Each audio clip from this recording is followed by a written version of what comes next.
नमस्कार, मैं हूं आलोक मेहता। इंडिया न्यूज़ में आपका स्वागत है। कल, आज और कल नया वर्ष शुरू हो रहा है, तो नव वर्ष की शुभकामनाएं तो दर्शकों को भी है, हमारे मेहमान को भी होगी। और मेहमान का परिचय 2 लाइन में मैं कराऊंगा।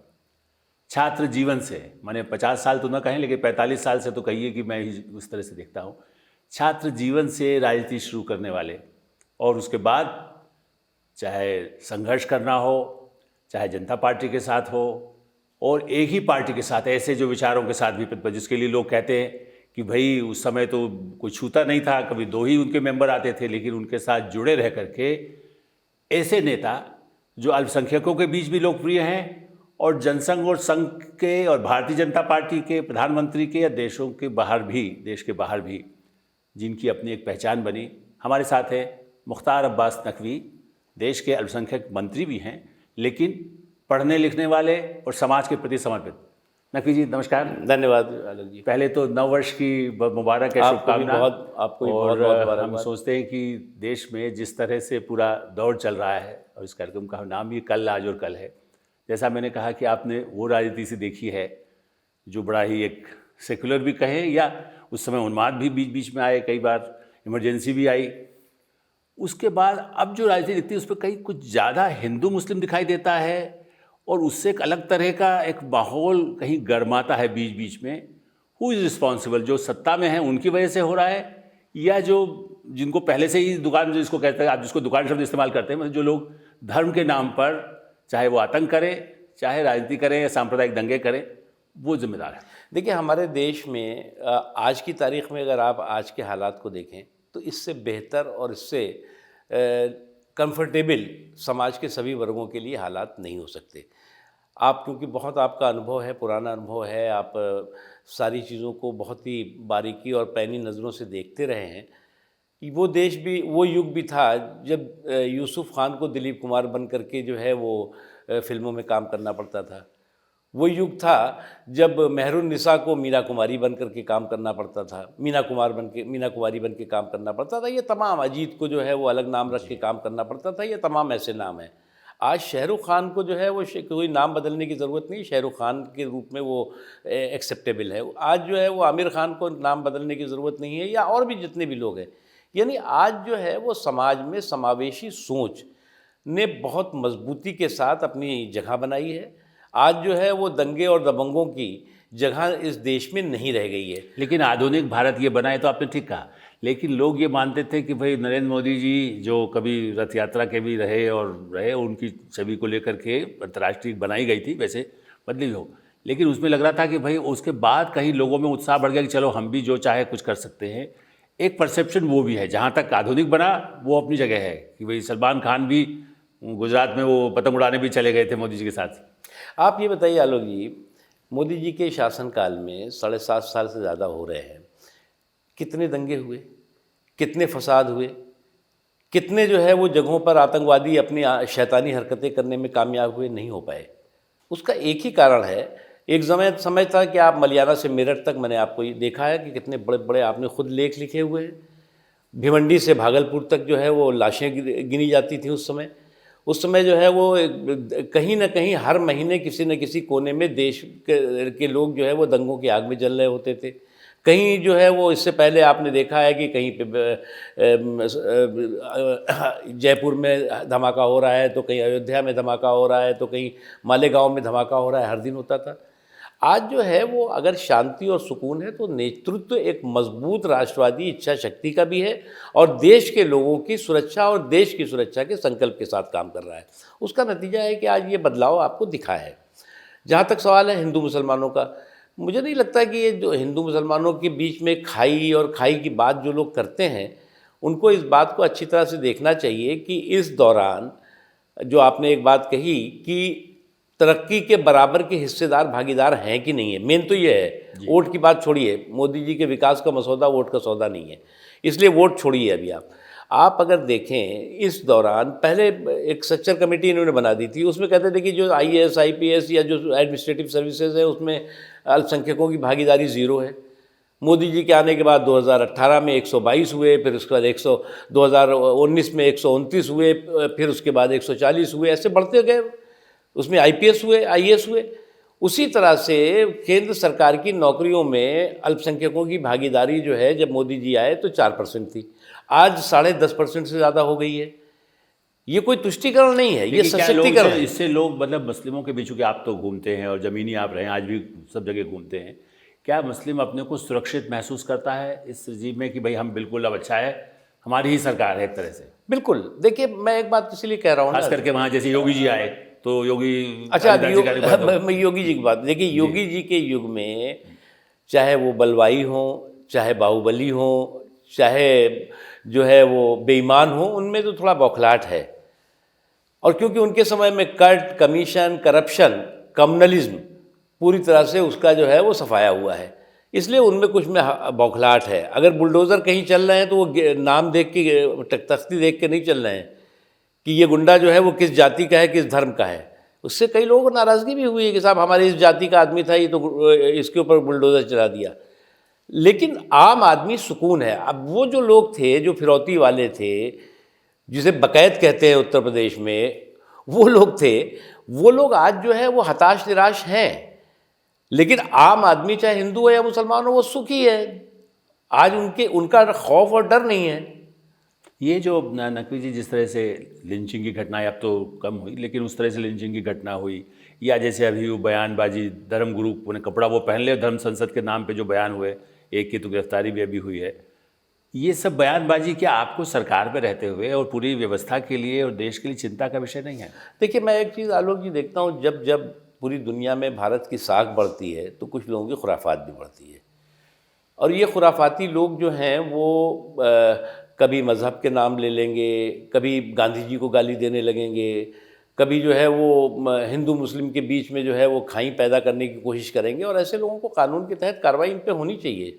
वो कितने भी कहाँ से जुड़े हुए हैं, कहाँ से हैं, वो उनका कोई अर्थ नहीं है। क्योंकि देश को और देश के समावेशी जो समाज है और जो हमारी एकता और सौहार्द का माहौल है, उसको बिगाड़ने की किसी को अनुमति नहीं दी जा सकती, चाहे वो कोई हो। तो ये जिस तरह की कार्रवाई आपने कहा कि भारत सरकार भी, और ख़ास करके देखिए ये जैसे बयान आपने कहा ना, चाहे गांधी के खिलाफ बयान दे दें, गोडसे की तारीफ़ कर दें, या किसी भी मजहब के धर्म, हिंदू या मुस्लिम दोनों के लिए करते हैं। यहाँ भी जैसे मैंने कहा कि हिंदू के धर्म नाम वो चोगा पहन ले और उसके बाद या ओवैसी साहब की तरह से कुछ भी बने, एकदम प्रोवोकेटिव भाषण दे दें। आप चूँकि इन्फॉर्मेशन मिनिस्टर भी रहे हैं एक समय में, और आज भी सूचना और उससे जुड़े हुए हैं एक तरह से सब माध्यम में, सरकार के भी बड़े प्रमुख अंग हैं। इनका चूँकि वही यही तो चाहते हैं कि प्रचार हो, मतलब ये दो स्कूल हैं। जैसे हम कहते थे भिंडरावाले का फोटो कवर पर जब छपता था तो कुछ मामलों में हम जैसे लोग कहते थे उसका प्रचार हो रहा है, वो अपनी बातें कह रहा है, ये तालिबानी का प्रचार हो रहा है। क्या भारत में इस पर एज ए मीडिया पर्सन मुझे कहना चाहिए कि नहीं कोई प्रतिबंध नहीं? क्या आपको लगता है कि कुछ ऐसा अंकुश होना चाहिए कि वो तो अब तो टीवी भी है, उस बयान को बार बार, नारायण या जो भी नाम उसका है, वो बार बार कह रहा है उस बयान को, जितना टीवी पर, अखबार में, तो उससे तो कुछ तो उसको फायदा, अंधविश्वास वाला देश भी तो है ये। देखिए, मैं आलोक जी, मैं इससे सहमत हूँ, लेकिन मैं हमेशा इस बात का पक्षधर रहा हूँ कि हमें मैसेज को किल करना चाहिए, मैसेंजर को नहीं। हमें मैसेंजर को किल करना चाहिए, मैसेज को नहीं। अब दिक्कत क्या हो गई है कि जो मैसेंजर है, जो मैसेज दे रहा है, वो क्या है, वो क्या चाहता है। अब मीडिया तो चलिए ठीक है, मीडिया को भी रिस्ट्रेन करने की ज़रूरत है, लेकिन उसको आप, उस पर आप नहीं ताला लगा सकते। उनकी ज़बान पे ताला लगना चाहिए। और वो ज़बान पे ताला समाज लगाएगा, समाज लगाता रहा है। आप ये बताइए कि ऐसे लोग, जो लोग की इस तरह की नफ़रत भरी मानसिकता रखते हैं, नफ़रत भरी बातें करते हैं, वो आइसोलेट होते हैं, आइसोलेट किए गए हैं। और इस देश में चाहे वो किसी भी समाज के लोग हों, आप कोई ऐसे नहीं आप उदाहरण दे सकते कि इस तरह के लोगों को जो है वो समाज ने सराहा हो। ये अभी जैसे कई समय जो सबसे ज़्यादा चुनाव का माहौल है, उत्तर प्रदेश में भी चुनाव है, तो ये जो कहा गया है कि भाई अयोध्या काशी हो गया, अब मथुरा है, जबकि काशी में तो ये हुआ कि परिसर को ही बनाया गया है, आगे विस्तार किया गया है, उसको लेकर के क्या कोई असर निगेटिव भी हो सकता है? देखिए, मैं अयोध्या का जब इशू आया तो उस वक्त सबने एक ही बात कही कि हमें जीत का जश्न नहीं मनाना चाहिए और हार में हाहाकार नहीं करना चाहिए। आप वहाँ से चुनाव लड़े थे, ये बात इसलिए? हाँ, मैं लड़ा था, तो इसीलिए कर रहा। अयोध्या में आप 1980 में लड़े? हाँ, 82 का था, 82 या 84 था, याद नहीं आ रहा मुझे। तो उस समय था, लेकिन वो उस समय एक अलग इशू है। आज की तारीख में अयोध्या का जब डिसीज़न, यूनानिमस डिसीज़न हुआ, यूनानिमस डिसीजन पे दोनों समाज के लोगों ने उसे सर माथे पर लेकर के स्वीकार किया। और स्वीकार ही नहीं किया, सबसे महत्वपूर्ण बात यह है कि देश में कहीं पर भी किसी जगह पर भी चू से चू नहीं हुआ। सबने बहुत आज कहा कि भाई यूनानिमस डिसीजन है, राम मंदिर अयोध्या में बनना चाहिए, बनने लगा और काम शुरू हो गया। जहाँ तक सवाल है, कुछ लोगों की बहुत दिनों से मांग है कि साहब काशी का भी इशू है, मथुरा का भी इशू है, लेकिन आज की तारीख में ऐसा कोई इशू नहीं है जो कि जो है जिसका कि समाधान ना हो सके। हमारे इसका मतलब है कि वो तो जैसे परिसर बढ़ाया गया, इस तरह से मंदिर के उसको भव्य बनाने की बात है। भव्य बनाने में किसको आपत्ति हो सकती है? उससे किसी और समुदाय को, उससे किसी कोई और खतरा नहीं। समुदाय को उससे कोई ठेस पहुंचने की ज़रूरत नहीं है, ना पहुंचेगी। अब चलिए, अब थोड़ा सा आपके मंत्रालय के बारे में भी कहा जाए कि चूँकि अल्पसंख्यक मंत्रालय ने एक ऐसा मंत्रालय है जो अटल जी के समय से, और आप तो सरकार में भी रहे, उस मंत्रालय की वजह से क्या एक खाली मुस्लिमों का मंत्रालय माना जाए, या जो अल्पसंख्यक के हिसाब से कहा जाए, और उस दृष्टि से क्या ऐसे बड़ा कोई जिसको कह सकते हैं कि भाई हमने एक ऐसा मानदंड बनाया जिससे कि सारे समुदाय को एक लगे कि हमारी शक्ति बढ़। देखिए, 2006 में कांग्रेस पार्टी ने इस मिनिस्ट्री को बनाया। मुझे मालूम नहीं क्यों, किस लिए बना दिया उन्होंने, क्योंकि अल्पसंख्यकों के विकास को आप जब देश के विकास से अलग करेंगे तो थोड़ा सा नाइंसाफ़ी होगी।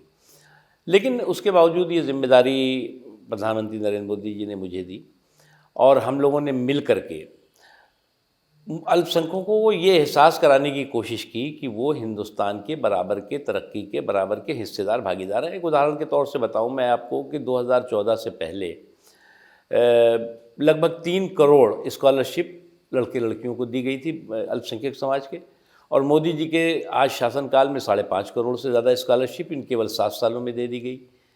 और उसमें 60% से ज़्यादा महिलाएँ हैं, लड़कियाँ हैं जिनको कि स्कॉलरशिप दी गई, जिसका नतीजा ये हुआ कि जो ड्रॉप आउट रेट था, जो 72-73% था, वो 30% से के इर्द गिर्द आ गया, जिसे हम 0% करेंगे आने वाले दिनों में। उसी तरह से दस्तकार, शिल्पकार, कारीगर, इनकी जो हमारी बहुत शानदार और जानदार विरासत है, ये कौशल कुबेरों, जो हमारे कौशल के कुबेर हैं, ये अल्पसंख्यक समाज में बहुत बड़ी तादाद में है। हुनर हाट जो आपका, हाँ, हुनर हाट। अब हुनर हाट के ज़रिए हमने इन 6 सालों में 7.5 लाख से ज़्यादा दस्तकारों, शिल्पकारों, कारीगरों को रोज़गार और रोज़गार से जोड़ा, और देश के लोगों ने हमारे स्वदेशी जो हमारी विरासत है उसको खूब जम के सराहा। इसी तरह से जो है वो हर क्षेत्र में देश की तरक्की के हिस्सेदार, भागीदार अल्पसंख्यक समाज के लोग बने। मैंने एक निकलवाया कि भाई अगर ये गाँव में जो है वो पक्के मकान बने तो उसमें अल्पसंख्यक समाज के लोगों को कितना उसका फ़ायदा हुआ है। पता लगा 32% जो है अल्पसंख्यक समाज के लोगों को फ़ायदा हुआ। बिजली गांव में पहुंची जहां अंधेरा था, तो हमने पता लगाया कि वो गांव कौन थे जो अंधेरे में छोड़ दिए गए थे, तो पता लगा कि 39% ऐसे गांव थे जो अल्पसंख्यक बाहुल गांव थे, जहां पे बिजली पिछली तो पहुंचाई नहीं गई, और मोदी जी ने पहुंचा दिया वहां पर बिजली। उसी तरह से जैसे ये मुद्रा योजना है, ये मुद्रा योजना में छोटे छोटे कामों के लिए जो है वो छोटे छोटे ऋण दिए जाते हैं। उसका सबसे ज़्यादा फायदा 43% जो है सिर्फ अल्पसंख्यक समाज के लोगों को हुआ, जिन्होंने कि कोई ठेला लगाता है, कोई छोटी सी दुकानें खोलने चाहता होगा तो उन्होंने लिया। तो मोदी जी ने उस समय, या मोदी जी की सरकार ने ये नहीं उनसे पूछा कि पहले ये बताओ, एफिडेविट दो कि तुमने हमें वोट दिया था कि नहीं दिया था, नहीं। और उन्होंने कहा था, मोदी जी ने पार्लियामेंट में जा कर के कहा जब अभी शपथ के समय, कि जिसने हमें वोट दिया वो भी हमारा है, जिसने वोट नहीं दिया वो भी हमारा है। हमारा जो है वो जो सबका साथ, सबका विकास, सबका विश्वास और सबका प्रयास जो हमारा संकल्प है, वो संकल्प समावेशी होना चाहिए। इस पर एक बात और, चूँकि आप सरकार में और विदेश जाते रहे हैं और हज के लिए लोगों को भेजते भी हैं, उसमें कई महिलाओं के लिए भी आपने काम किया कि वो भी हज यात्रियों में जा सकें। उस दृष्टि से क्या ऐसा रहस्य है कि मोदी जी के प्रधानमंत्री बनने के बाद भी यूएई है, सऊदी अरब है, इन देशों के साथ भी, चूँकि आप कहीं सूत्र होंगे, मैं आपसे थोड़ा सा इसलिए दर्शकों को पता चले कि आप भी कई भूमिका आपकी रही होगी, कि उनके प्रति इतने संबंध और बड़े पैमाने पर इन्वेस्टमेंट आपके यूपी में आ जाए, वहाँ आ जाए, ये कैसे संभव हो रहा है? देखिए, क्या जादू आपने किया, जादू की छड़ी जहाँ चलाई? एक तरफ हमारे भारत के लोगों का प्रधानमंत्री मोदी जी के प्रति प्यार है, सम्मान है, स्वीकारिता है, वहीं उससे कम दुनिया के तमाम देशों के जो राष्ट्राध्यक्ष हैं या तमाम देश जो हैं, उससे कम नहीं है वहाँ पर। ईरान है, ईरान है, इराक है, सऊदी अरब है, कतर है, आप एक यूनाइटेड अरब अमीरात है। अब सऊदी अरब अपना देश का सबसे बड़ा नागरिक सम्मान किसको देता है? किसी इस्लामिक देश के राष्ट्राध्यक्ष को नहीं देता, बल्कि मोदी जी को देता है। यूनाइटेड अरब अमीरात किसको देता है? मोदी जी को देता है। ईरान से लेकर के अफ़गानिस्तान से लेकर तमाम ऐसे जो सम्मान जो हैं वो मोदी जी को दिए जाते हैं, और ऐसे समय में दिए जाते हैं जबकि हमारे सेकुलर सिंडिकेट के लोग ये कहते थे कि मोदी जी के आने के बाद इस्लामिक देशों से तो कुट्टी हो जाएगी। इस्लामिक देश तो जो है वो उनसे जो है वो किसी तरह के संबंध रखेंगे नहीं, जबकि उल्टा हुआ। और मैं तो इनफॉर्मली, कई लोग कहते हैं, ऐसे तमाम जो इस्लामिक देशों के लोग भी हैं, मुझे जब मैं मिलता हूँ तो एक ही बात कहते हैं कि मोदी ही एक ऐसा लीडर है वर्ल्ड में जो कि दुनिया में जब कभी भी कोई भी बड़ी चुनौती आएगी तो दुनिया को जो है वो रास्ता दिखा सकता है, दुनिया के शांति के लिए बहुत बड़ा भूमिका निभा सकते हैं। क्योंकि आज दुनिया के सभी देशों के बीच में बहुत टकरा टकरी है, एक दूसरे से बात नहीं करते। एक सेंटर पॉइंट है मोदी जी, जिनका कि दुनिया के, चाहे वो यूरोपियन कंट्रीज़ हों, चाहे अमेरिका हो, चाहे ब्रिटेन हो, चाहे अरब कंट्रीज़ हों, चाहे अफ्रीकन कंट्रीज़ हो। इंडिया में 52 अफ्रीकन कंट्रीज़ के राष्ट्राध्यक्षों को मोदी जी ने बुलाया था। तो ये एक बहुत बड़ा हमारे देश के लोगों का और हमारे देश का बहुत सौभाग्य है कि हमारे पास एक बहुत ही इफ़ेक्टिव, बहुत ही एक्सेप्टेबल लीडरशिप है, वो मोदी जी की है। और इस बात का जो है वो हम सबको गर्व है। हम वोट का इशू यहाँ पे है नहीं, लेकिन मैं तो जब बात करता हूँ तो खुद मुझे जो है इस बात का बहुत मतलब अभिमान भी होता है, बहुत गर्व भी होता है कि हमारे पास इतनी इफ़ेक्टिव लीडरशिप है जो जिसने कि बिना रुके हुए, बिना थके हुए भारत की पूरी दुनिया में साख बढ़ाई। आपने कहा अच्छा इन देशों से संबंध है, तो मुझे अभी ताज़ा और अभी आज भी कुछ छापे वापे पढ़ रहे हैं, इत्र का भी व्यापार दुबई से लेके और दुनिया में पहुंचाने, और उन लोगों पर, बेचारों पर, वो लोग बेचारे कह रहे हैं, समाजवादी भी कहते हैं कि भाई उन पर छापे पड़ रहे हैं, क्योंकि आप तो सबको जानते हैं। देखिए क्या है, मुरादाबाद से लेके और कन्नौज, मेरी समझ में नहीं आता है ये समाजवादी इत्र के कनिस्टर में सामंती करेंसी का कंटेनर कहाँ से आ गया, मुझे समझ में नहीं आ रहा है। ये तो उनको जवाब देना होगा कि समाजवादी इत्र के कनिस्टर में ये सामंती करेंसी का कंटेनर कहाँ से निकल रहा है। इसलिए जो है वो जो भी कानून है अपना काम करेगा।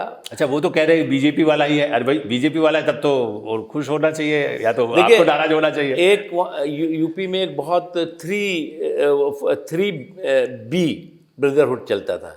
वो 3B ब्रदरहुड क्या था? वो था बेईमानों का, बाहुबलियों का और बलवाइयों का। ये 3B जो ब्रदरहुड था, इसमें बौखलाहट है इस समय, क्योंकि उनको लगता है कि इस बार भी जो है वो उनकी दाल गलने वाली नहीं है और उत्तर प्रदेश में फिर जो है वो भारतीय जनता पार्टी की सरकार और योगी की सरकार आएगी, तो इसलिए थोड़ा सा बौखलाहट है। उत्तर प्रदेश जैसे पंजाब में भी अल्पसंख्यक कहना चाहिए कि वो सिख भाई हैं, तो जबकि वो इसी समाज और इसी परिवार के ही हैं। आपके साथ अकाली भी सरकार में भी रहे और आप तो दोनों प्रदेशों को, उस समुदाय में भी क्यों भाजपा की जगह नहीं बन पाई? जैसे आपने कहा कि भाई मुस्लिमों के बीच स्वीकार्य हुआ, भोपाल, लखनऊ, अहमदाबाद में बीजेपी के नेता दिग्विजय सिंह जैसे को भी हरा करके जीत के आ गए, और पंजाब में क्यों नहीं भाजपा जगह बना? देखिए, मुझे लगता है कि जो बात आपकी है मैं उसको ईमानदारी से कहना चाहूँगा कि सिख समाज में बीजेपी की एक्सेप्टेबिलिटी है। पंजाब में जहाँ तक सवाल है, ये बात सही है, सितारों के आगे जहाँ और भी है, अभी वक्त के इंतहा और भी हैं। तो अभी हमें जो है वो और मेहनत करनी चाहिए और लोगों के बीच जाना चाहिए। और ये बात है जो आपने एक वर्ड कहा कि हमारा बहुत पुराना साथी अकाली रहा, और इसलिए हो सकता है कि उस कारण हमने उस क्षेत्र पे ध्यान नहीं दिया। कहा कि हमारा साथी है, वो उस समाज के लिए चिंता कर ही रहे हैं, तो वो इग्नोर होता रहा। लेकिन अभी एक वक्त है जिससे कि हमें उस गैप को पूरा करना चाहिए। आप इतना जो दौड़ भाग करते रहते हैं, आपकी मंत्रालय का काम के अलावा भी, चूँकि आपको लगता है चूँकि आप संगठन के आदमी रहे भाजपा में, और आप फिल्मों में भी आपका कुछ लेखन पढ़ना रहा है, कुछ उसके लिए समय मिल पाता है आपको? नहीं, अभी तो बहुत कम मिलता है, लेकिन फिर भी जब वक्त मिलता है और मैं बाहर भी जाता हूँ और शाम के टाइम वक्त, तो भी मैं लिखने पढ़ने की कोशिश करता हूँ। लेकिन अब आप जैसे मैं लेखक भी नहीं हूँ जो कि एकदम से सब कुछ होता है, लेकिन कोशिश करता रहता हूँ कि कुछ उतारूँ, लिखूँ। और देखिए, मैं मानता हूँ ये सबके लिए संदेश है कि जो लोग लिखने पढ़ने में जो है वो थोड़ा रुचि रखते हैं, उन्हें ज़रूर उस काम को करते रहना चाहिए। वो ज़रूरी नहीं किताबी छप जाए उनकी, कभी वक्त आएगा जो वो जो है वो उनको खुद अच्छा लगेगा कि उनकी जो तराशी हुई चीज़ है वो उनके सामने होगी। तो इसलिए मैं चाह रहा था कि आप अपने पसंदीदा, आज नए साल का पहला दिन है जो कार्यक्रम जब प्रसारित हो रहा है, उसमें कोई आपका पसंदीदा क्या है, 4 पंक्तियाँ कुछ सुनाइए, क्योंकि राजनीतिक गरबा गर्मी तो होती रहती है लेकिन ये भी लगे जो आपका पसंद का हो, फिल्मी देखिए, गाना हो, मैं आपकी गज़ल हो, आपकी ना हो, मतलब किसी की जो पसंदीदा जो आप गुनगुनाते हो देखिए, जब जाते होंगे रास्ते में। जब हौसला बना लिया ऊंची उड़ान का, जब हौसला बना लिया ऊंची उड़ान का, तब देखना फिजूल है कद आसमान का। इसको तो जब हौसला आपको बना लिया है तो फिर कितनी बड़ी चुनौतियां हैं, कितने बड़े संकट हैं, कितने बड़े कंटक हैं, उस पर आप विजय हासिल कर सकते हैं, लेकिन हौसला पुख्ता और परफेक्ट होना चाहिए। चलिए मुख्तार भाई, उम्मीद करते हैं कि आपका ये हौसला बना रहे और इसके साथ साथ देश का भी हौसला बुलंद हो। हम नववर्ष के अवसर पर हम मुख्तार अब्बास नकवी जी से बात किया। आपका बहुत बहुत धन्यवाद। बहुत ये कार्यक्रम को यहीं हम विराम देते हैं। अगली बार फिर किसी मेहमान के साथ मुलाकात होगी। आपको कार्यक्रम कैसा लगता है वो भी बताते रहिए और नकवी जी के साथ आप सबको बहुत बहुत शुभकामनाएं। नमस्कार।